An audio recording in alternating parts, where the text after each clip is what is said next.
메리 크리스마스.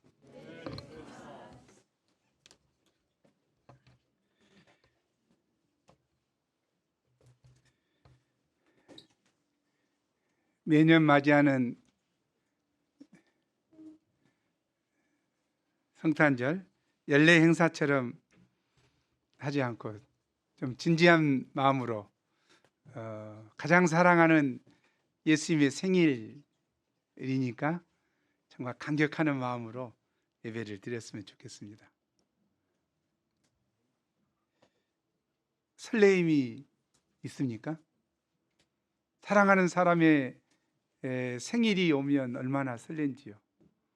무엇을 어떻게 사랑을 표현할까? 우리 주님의 나신 생일에 우리 마음이 그런 설레임으로 충만했으면 좋겠어요.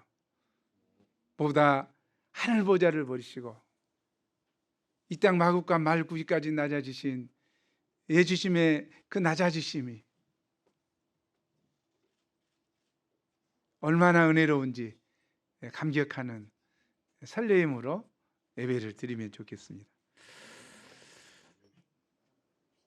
구주 성탄의 밤에 천사가 자기 양떼를 지키던 목자들에게 성탄 메시지를 전했습니다.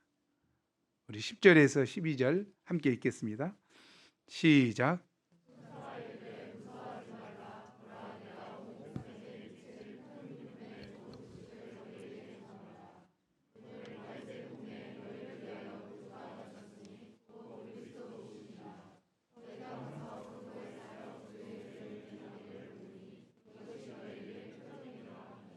이 시간 구주 성탄의 기쁨과 은혜가 장기간의 코로나19 팬데믹과 러시아와 우크라이나 전쟁으로 인한 경기 침체 등 크고 작은 문제들로 우울한 저희 모두의 심령에 충만히 임하기를 기도합니다.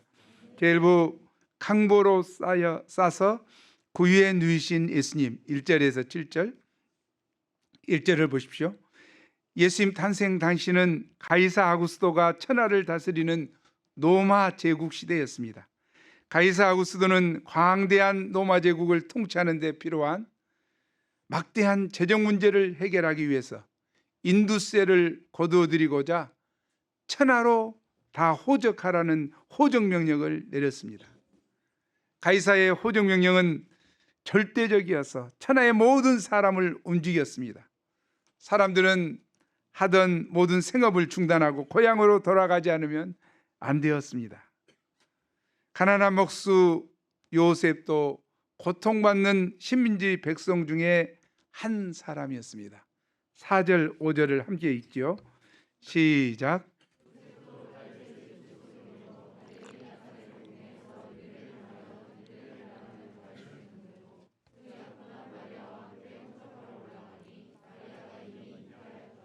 나사렛에서 베들레헴까지는 약 144km나 되는 먼 거리였습니다. 만삭한 여인이 그 무거운 몸을 이끌고 그 거칠고 험한 먼 길을 여행한다는 것은 산모에게나 아이에게나 아주 위험한 일입니다. 산모의 양수가 터지거나 아이가 사산할 위험이 있습니다. 그럼에도 불구하고 힘없고 연약한 그들은 가이사의 호적 명령에 불가항력적으로 순종할 수밖에 없었습니다. 이 거리는 장정이면 3일 거리지만 만삭한 마리아에게는 7일 정도 걸렸을 것입니다. 그러나 여기에는 가이사의 호적 명령을 통해서 요셉과 마리아를 나사렛에서 베들레헴으로 인도하시려는 하나님의 주권과 섭리가 있습니다. 성경은 일찍이 BC 700년경 미가 선지자를 통해서 메시아가 베들레헴에서 탄생하실 것을 예언했습니다. 베들레헴 에블라다야, 너는 유다 족속 중에 작을지라도 이스라엘을 다스리는 자가 내게에서 내게로 나올 것이라. 그의 근본은 상고의 영원에 있느니라. 하나님은 이 예언의 말씀을 성취하시기 위해 가이사 아구스도의 마음을 움직이시고 그의 절대 권력을 쓰신 것입니다. 가이사의 호정 명령이 아니었다면 만삭된 마리아가 베들레헴에 갈 리가 없습니다. 갈릴리 나사렛에 머물러 있고 그곳에서 출산했을 것입니다. 만약 예수님이 베들레헴에서 탄생하지 않으셨다면 이 예언의 말씀은 거짓이 되고 메시아의 정통성에 문제가 생깁니다. 그러나 하나님께서는 이 예언의 한 말씀을 성취하시기 위해 거대한 로마 제국을 움직이셨습니다. 가이사의 호정 명령을 통해서 미가 선지자의 약속을 성취하신 이 하나님은 전능하신 역사의 주관자 하나님이시요, 그 예언의 말씀을 1.1획도 틀림없이 이루시는 신실하신 하나님이십니다. 이를 볼 때 가이사 아구스도는 하나님의 구속 역사를 이루는 데 쓰시는 도구에 불과함을 알 수 있습니다. 하나님은 하나님의 선하신 주권과 뜻과 섭리에 따라 개개인의 인생 여정뿐만 아니라 세계 역사의 수레바퀴를 돌리시는 역사의 주관자이십니다. 내 인생과 세계 역사를 주관하시는 분이 내가 믿는 하나님이라는 이 사실을 알 때 우리는 슬픈 운명의 굴레에서 벗어나 어떤 상황 가운데서도 하나님과 동행하며 믿음으로 승리 인생을 살 수 있습니다. 파란만장한 고난을 겪었지만 결국 승리의 삶을 살았던 구약의 요셉의 인생처럼 말입니다. 구약의 요셉을 생각하면 얼마나 슬픈지요. 17살에 꿈 많은 그때 갑자기 애굽의 노예로 팔려갔습니다. 누구에 의해서? 형들에 의해서. 이 생각하면 정말 너무 마음이 아픈 이야기예요. 그러나 그는 그런 운명 가운데 젖어들지 않았죠.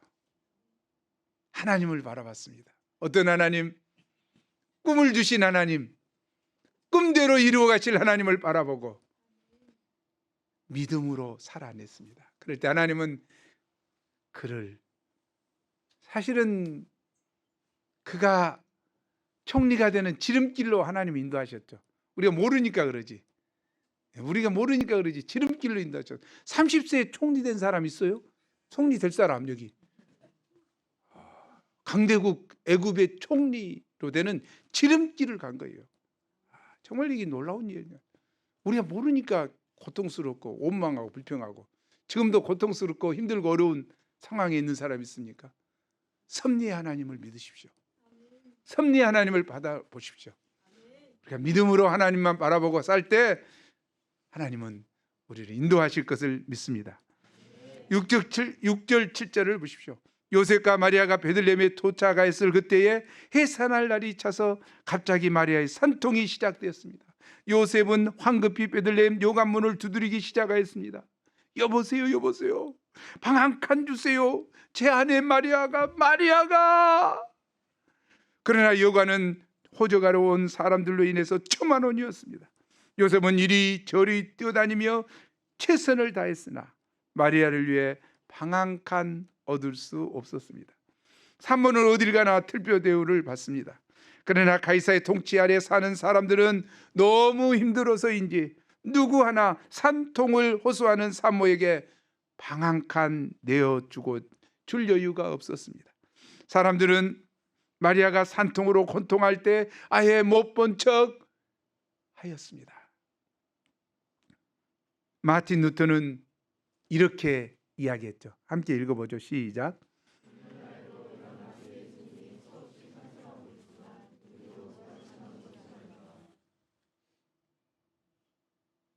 우리는 예수님이 누군지 압니다. 구주시고 나의 하나님이신 것을 압니다. 하지만 하루 종일 얼마나 이 예수님을 생각하는지요. 분주한 일 때문에, 내 크고 작은 문제 앞에서 예수님을 내 마음에 모셔드릴 마음의 여유조차 없는 삶을 살고 있지는 않는지요. 마리아는 할 수 없이 짐승들이 거하는 애국 애양간으로 갔습니다. 짐승들은 예면하지 않고 환영하였습니다. 마리아는 마구간에서 처자들을 낳아 아기를 천에 싸서 구유 여물통에 눕혔습니다. 처자들은 얼마나 귀한 아들입니까? 모든 어머니들은 귀한 처자들을 낳을 때 할 수만 있으면 위생적이고 따뜻한 병원에 신생아를 누이고 싶었을 것입니다. 그런데 우리 아기 예수님은 동짓달에 삭풍이 불어오고 말똥이 뚝뚝 떨어지며 춥고 불결한 마구간 구유에 누이셨습니다. 세상에 어찌 이런 일이 있을 수 있단 말입니까? 이처럼 예수님은 태어나실 때부터 사람들로부터 환영받지 못하였고 무관심과 냉대 속에서 태어나셨습니다. 세상을 창조하신 창조주께서 자기 땅에 오셨으나 세상은 그를 알지 못하였고 영접하지 않았습니다. 가브리엘 천사는 마리아에게 태어나실 메시아에 대해서 이렇게 증거했습니다. 우리 누가복음 1장 31절에서 33절을 큰 목소리로 읽어보죠. 천사의 음성으로 시작.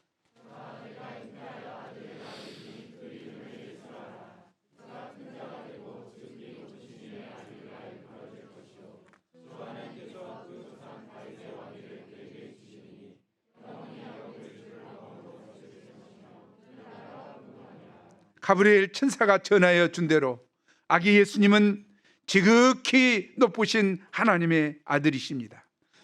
다윗의 위에 앉아 영원히 야곱의 집에 왕노릇 하실 영원한 왕이십니다.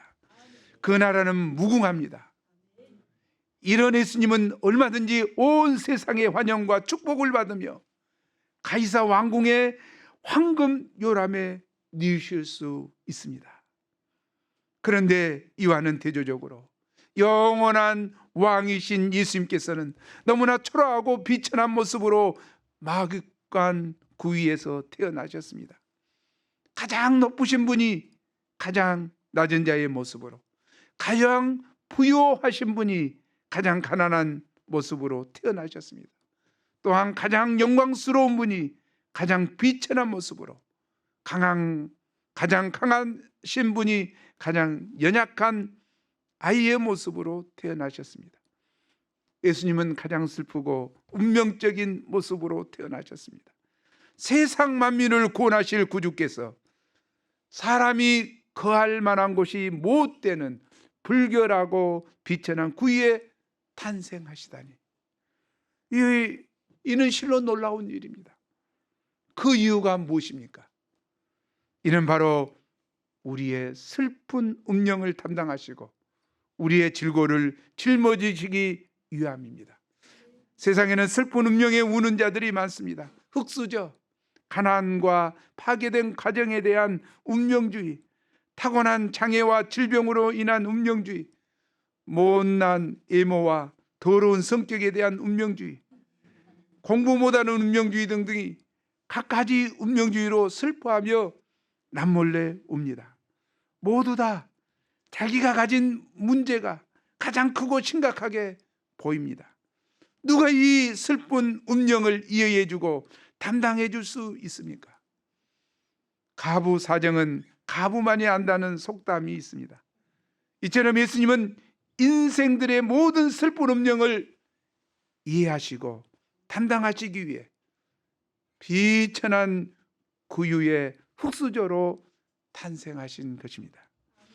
예수님은 우리를 부요하게 하기 위해서 가난하게 되셨고 우리에게 기쁨과 평화를 주시기 위해서 슬픔의 사람이 되셨습니다.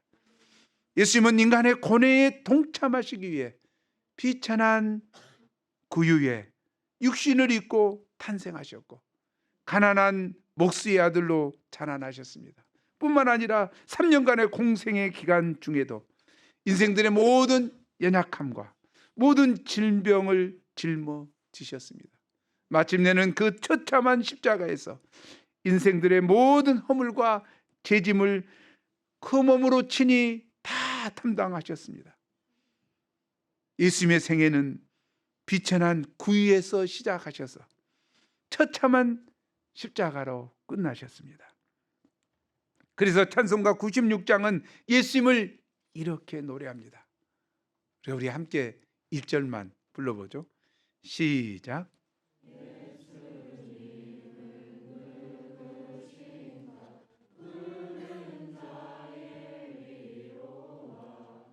없는 자의 풍성이며 전한 자의 높음과 깊인 자의 노임되고 구유에 탄생하신 예수님은 실로 은혜가 충만하신 분이십니다. 이 예수님은 우는 자, 없는 자, 천한 자, 잡힌 자, 약한 자, 눈먼 자, 병든 자, 누구든지 부담 없이 나아갈 수 있는 만민의 친구요, 세상의 구주가 되십니다. 예수님이 왕궁에 태어나셨다면 아무도 가까이 갈 수 없었을 것입니다. 그러나 말구유에 탄생하신 예수님은 누구나 다가가서 다가가서 우리의 고통과 아픔과 우리의 슬픔을 얘기할 수 있습니다. 우리가 이 예수님께 나의 모든 문제를 들고 나아가 아뢰고 위로를 받는 귀한 은혜가 있기를 기도합니다. 제이부 온 백성에게 미칠 큰 기쁨의 좋은 소식 8절에서 20절입니다. 가이사의 호전 명령으로 온 세상이 분주한 가운데서 예수님은 소리 없이 조용히 탄생하셨습니다. 구주 성탄은 인류 역사를 BC와 AD로 가르는 신기원의 역사입니다. 이 놀라운 구주 탄생의 기쁜 소식이 베들레헴 근처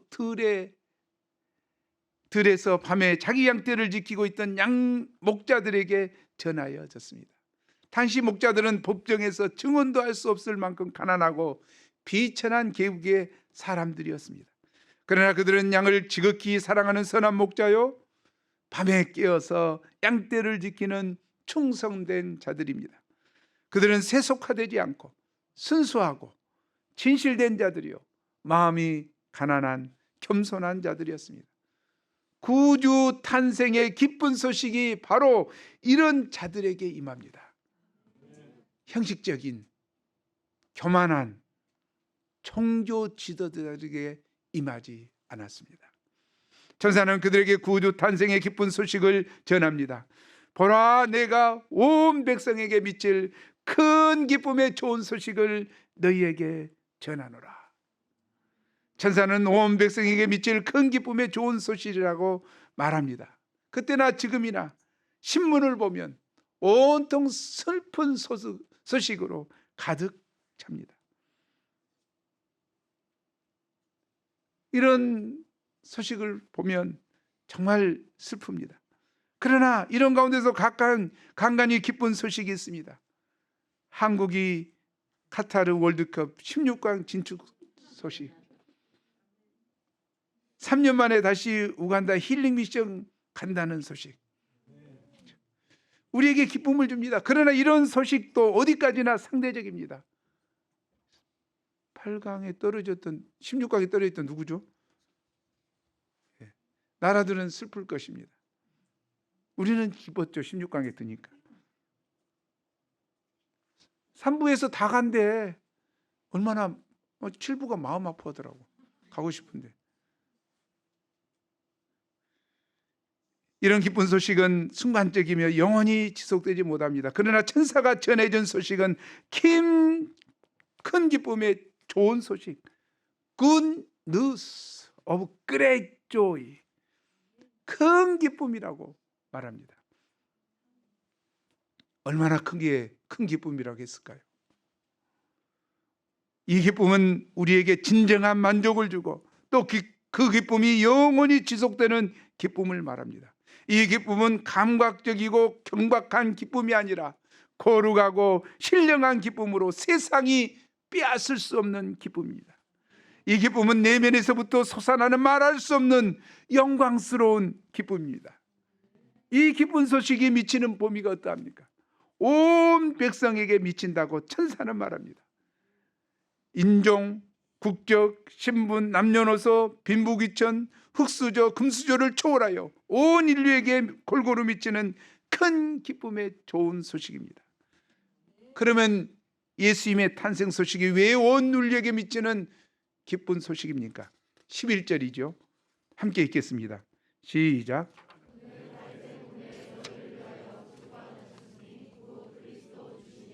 구주가 나셨기 때문입니다. 구원자가 나셨기 때문입니다. 구세주가 나셨기 때문입니다. 곧 그리스도 주시니라. 그리스도, 기름 부음을 받은 자, 하나님이 택하여 세운 왕이라는 겁니다. 주는 뭡니까? 로드는 하나님이라는 겁니다. 예수님은 기름 부어 세우신 왕이시요 하나님의 본체가 되십니다. 아니, 이 말씀은 하나님이 친히 죄악된 인생들을 위하여 육신을 입고 이 땅에 구원하러 오신 메시아가 되셨다는 것입니다. 큰 기쁨의 좋은 소식을 이해하기 위해서는 먼저 인류 역사상 온 백성에게 미친 가장 큰 슬픈 나쁜 소식이 무엇이었는가 아는 것이 중요합니다. 가장 슬픔의 나쁜 소식이 무엇입니까? 그것은 인간이 하나님께 범죄한 결과로 낙원을 상실하고 모든 사람이 죽게 되었다는 것입니다. 너는 흙이니 흙으로 돌아가라. 이는 범죄한 인간에게 내려진 사형 선고였습니다. 사람이 밤잠을 자지 않고 열심히 공부하여 판검사가 되고 행정강요가 되고 전문의가 되고 박사가 되어 명예와 권세와 부를 얻어 부족함이 없이 산다 할지라도 어떤 일로 죽게 되면 하루아침에 모든 것이 무로 돌아가 버리고 맙니다. 아무리 사랑하는 사람이라도 죽으면 영원히 슬픈 이별을 하게 합니다. 이처럼 죽음은 인생을 통곡하게 하고 슬프게 만드는 폭군이요 무법자입니다. 우리 인간의 사망률은 항상 이야기하지만 몇 퍼센트? 100%. 100% 다 죽는다는 거예요. 그런데 죽음으로 끝나는 것이 아니라 그 후에는 무서운 심판이 있습니다. 히브리서 9장 27절이죠. 함께 읽겠습니다. 시작.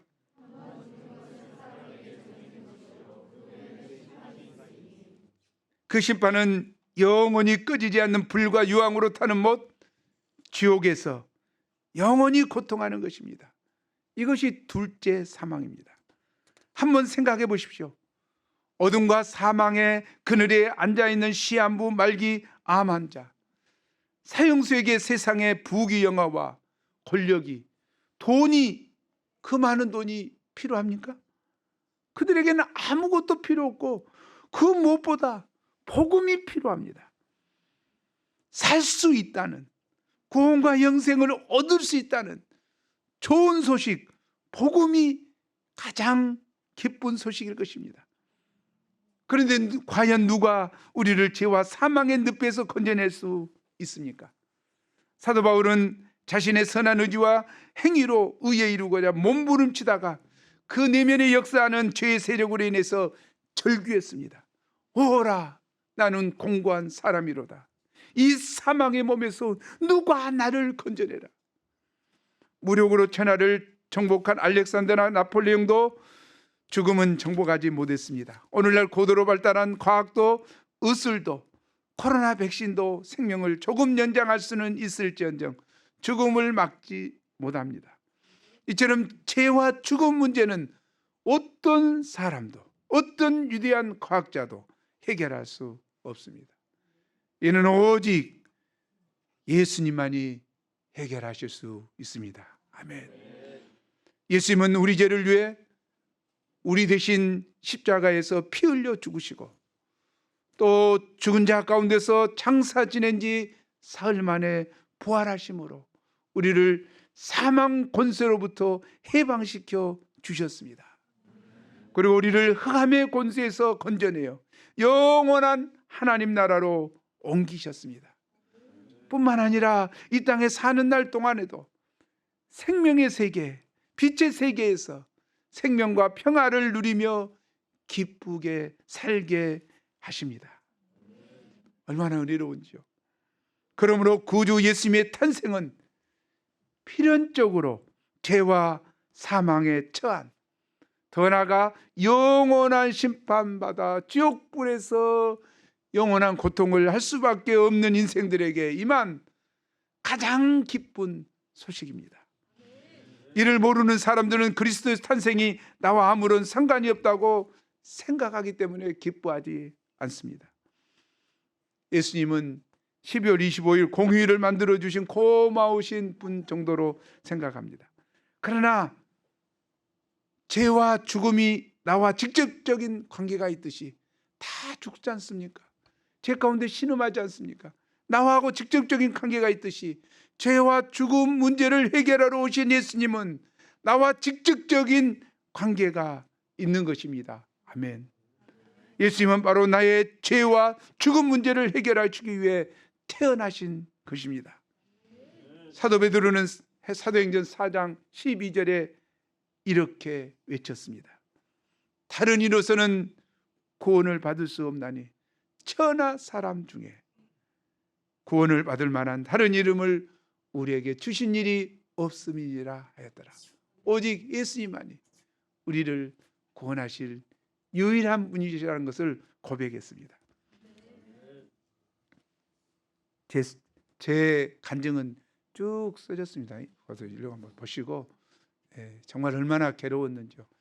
예수님을 정말 제가 세례받은 것이 8월 24일 날 77년 8월 24일 날 처음 교회 가가지고 10월 31일 날 받았습니다. 그러니까 한 2개월 좀 더 됐죠. 그 기간 동안에 세례받고 얼마나 기뻤는지 모르죠. 정말 이 큰 기쁨의 좋은 소식을 영접했습니다. 그럴 땐 그 삶이 변화됐어요. 45년 동안 그 후로 살면서 얼마나 은혜 가운데 살았는지요. 얼마나 기쁨으로 살았는지요. 정말 모르는 자들에게 복음을 증거하며 살아왔다고 생각합니다. 물론 제가 허물과 죄를 주님께 많이 드렸지요. 그러나 그 가운데 하나님 우리 주님의 은혜로 작게라도 쓰임받은 것이 감사가 됩니다. 가끔 저는 내가 예수님을 믿지 않았다면 어찌 되었을까 생각하면 아찔해집니다. 눈먼 강아지처럼 아무것도 모르고 제멋대로 살다가, 물론 의사로서 돈은 벌어서 잘 살지는 모르지만 지옥 굴구덩이에서 영원한 멸망을 당할 텐데 정말 아찔합니다. 정말 믿는다는 것이 얼마나 중요한지. 저는 아무것도 몰랐어요. 누가 한 인생을 어떻게 살아야 된다고 말해준 사람도 없었어요. 그러나 우리가 믿음 안에 사는 젊은 형제 자매들 얼마나 은혜롭죠. 감사합니다. 이세로 태어난 것 축복이에요. 정말 축복이에요. 빨리 예수님을 믿는 것 정말 축복이에요. 방황하지 않는 것, 죄 짓지 않는 것 괴롭습니까? 정말 행복이에요. 정말 행복이에요. 왜 죄 못 지어서 안달을 내고 있어요? 괴로움이에요. 주님만 더욱 알고 기쁨으로 사는 저와 여러분이 되길 기도합니다. 아인슈타인이 나이 들어서 많은 지식을 잃어가자 그의 제자들이 염려했습니다. 그래서 그는 힘주어 제자들에게 이야기합니다. 옆에 사람에게 힘주어서 이야기하죠.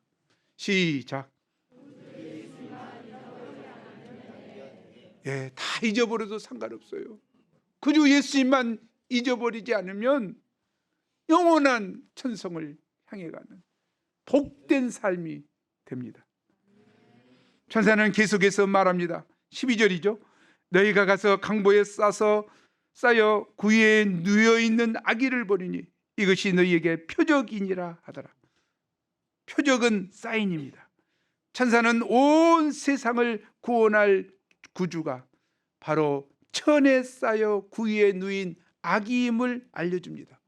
아니, 세상의 구주라고 자처하는 자들은, 로마 황제는 흰말을 타고 많은 병사들의 호위를 받으며 힘있는 개선장군의 모습으로 화려하게 등장합니다. 그런데 천사는 구주의 표적이 포대기에 쌓여 여물통에 누워있는 아기라니, 이는 오히려 불쌍하고 구제 대상인 것 같은데요. 그런데 강보에 쌓여 구유에 누인 연약하고 초라한 아기는 장차 어떤 그리스도가 되실 것을 보여줍니까? 이는 장차 낮은 자리, 겸손의 자리에서 겸손의 왕, 사랑의 왕, 섬김의 왕이 되실 것을 보여줍니다. 예수님은 우리의 영원하신 왕이 되시면서도 가이사와 같은 슈퍼갑의 자리에 앉아 명령하고 지시하지 않으시고 낮은 자리에서 죄인들을 영접하여 주시고 품어주시고 진리와 사랑으로 겸손히 섬겨주십니다. 정말 수력발전소의 높은 곳에서 떨어지는 물처럼 하늘나라 보좌에서 이 땅 마구간 구유까지 낮아지신 예수님의 낙착한 겸손과 희생의 에너지가 자기를 비우고 포기하고 희생하고 내어줌으로 구원하는 생명의 역사를 창조했습니다. 아멘. 이 예수님의 섬김으로 세리레이가 살만 났습니다. 변화되었습니다. 마태복음은 저자 성마태가 되었습니다. 갈릴리 촌어부인 베드로가 허무한 물고기나 잡고 살 그가 변화되어 인류의 대스승이 되었습니다. 아멘.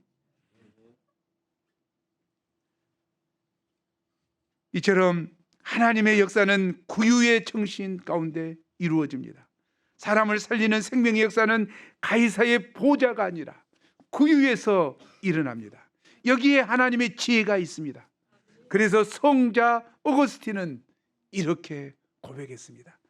함께 읽어보죠. 시작.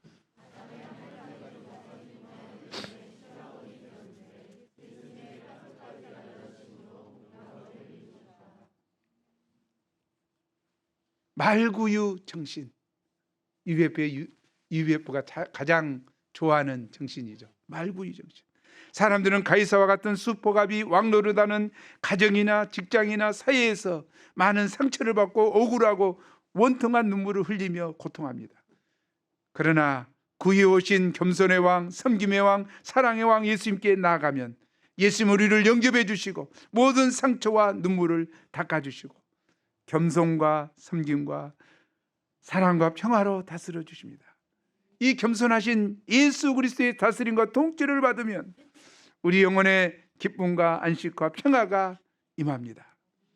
우리 유배부의 많은 선배 목자들과 선교사들이 학창시절에 이 예수님의 말구유 정신, 예수님의 겸손, 섬김, 희생, 사랑으로 구원받고 변화되어 이 예수님을 본받아 영혼들을 섬기고자 더 낮은 자리로 열악하고 불편한 선교지로 나아가 생명구원 역사를 섬기고 있습니다. 우리도 이 예수님의 구유정신을 본받아서 더 낮은 곳으로 냄새나는 양들과 친구들에게로 내려가길 기도합니다.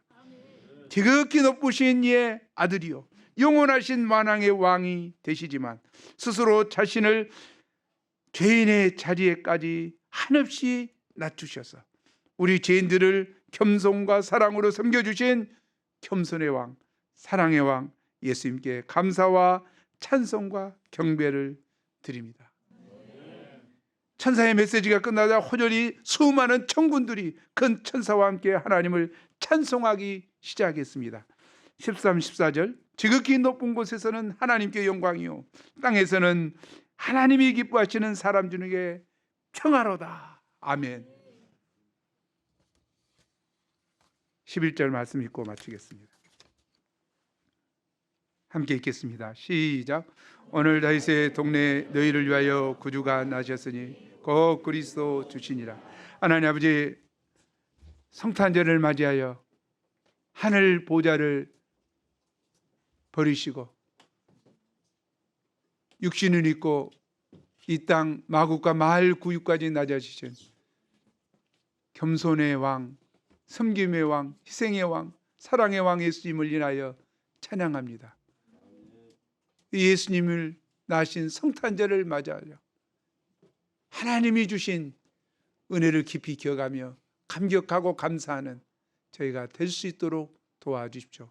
큰 기쁨에 이 좋은 소식을 저희가 심령으로 영접할 뿐만 아니라 이웃들에게 큰 기쁨의 좋은 소식을 증거하는 목자의 삶을 살아내는 저희가 될 수 있도록 축복해 주옵소서. 감사하고 예수 이름으로 기도합니다.